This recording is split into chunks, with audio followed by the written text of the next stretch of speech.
Telangana assembly సమావేశాలు వాడివేడిగా కొనసాగుతున్నాయి. కాంగ్రెస్ మంత్రులు, ఎమ్మెల్యేలకు బీఆర్ఎస్ ఎమ్మెల్యేలు గట్టిగానే బదిలిస్తున్నారు. సభలో కాంగ్రెస్ తీసుకొచ్చిన పలు అంశాలను బీఆర్ఎస్ తీవ్రంగా వ్యతిరేకిస్తుంది. దీంతో ఇరు పార్టీల మధ్య మాటలు యుద్ధం కొనసాగుతుంది. తెలంగాణ అసెంబ్లీ సమావేశాలు ఈ రోజు ఉదయం 10 గంటలకు ప్రారంభమయ్యాయి. స్పీకర్ గడ్డం ప్రసాద్ కుమార్ సభకు అధ్యక్షతన వహిస్తూ ప్రశ్నోత్తరాలు ప్రారంభించారు. ఆ తర్వాత డిప్యూటీ సీఎం మల్లు భట్టి విక్రమార్క రాష్ట్ర అప్పుల వివరాలను సభలో వెల్లడించారు.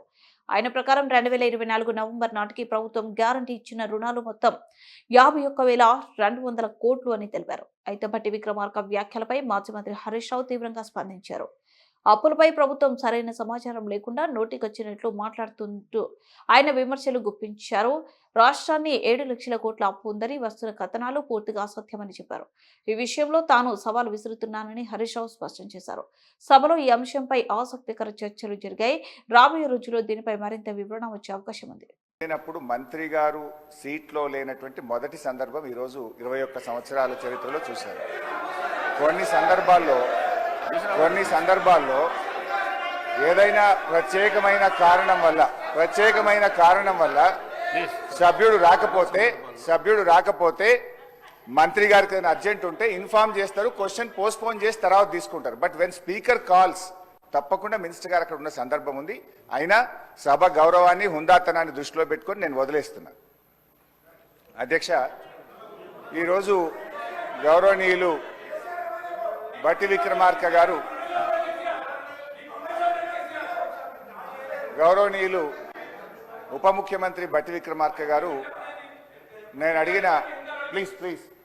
అడిగిన ప్రశ్నకు వారు సమాధానం ఇచ్చారు.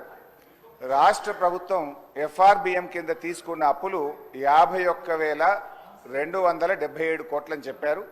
అఫ్కోర్స్ ఈరోజు ఉదయం నేను రిజర్వ్ బ్యాంక్ ఆఫ్ ఇండియాది కూడా రిపోర్ట్ తీసుకున్న పొద్దున్నే నెట్లో.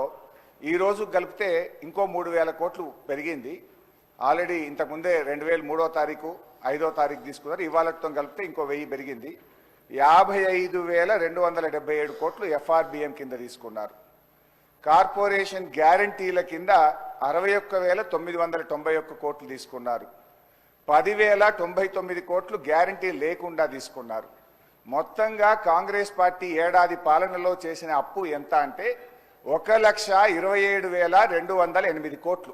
ఒక్క ఏడాదిలో వీళ్ళు చేసిన అప్పు 1,27,208 కోట్లు. 5 ఏళ్లకు మనం లెక్క కడితే ఎంత అవుతుందంటే అధ్యక్ష, 6,36,040 కోట్ల రూపాయలు 5 ఏళ్లలో కాంగ్రెస్ ప్రభుత్వం చేయబోయే అప్పుగా దీన్ని బట్టి మనకు స్పష్టంగా కనబడతా ఉంది. ఇకపోతే అధ్యక్ష, ఈ మధ్యకాలంలో కాంగ్రెస్ పార్టీ నాయకులు వైట్ పేపర్, కాంగ్రెస్ పార్టీ పెట్టిన వైట్ పేపర్ బుక్ కూడా తెచ్చాను అధ్యక్ష. ఇది వైట్ పేపర్.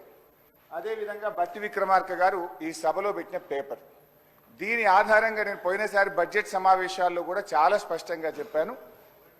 మీరు గతంలో బీఆర్ఎస్ పార్టీ 10 ఏళ్ల కాలంలో 671 అని ఒకరంటారు, 7 లక్షల కోట్లని ఒకరంటారు, 711 అని నోటికి వచ్చినట్టు మాట్లాడుతున్నారు.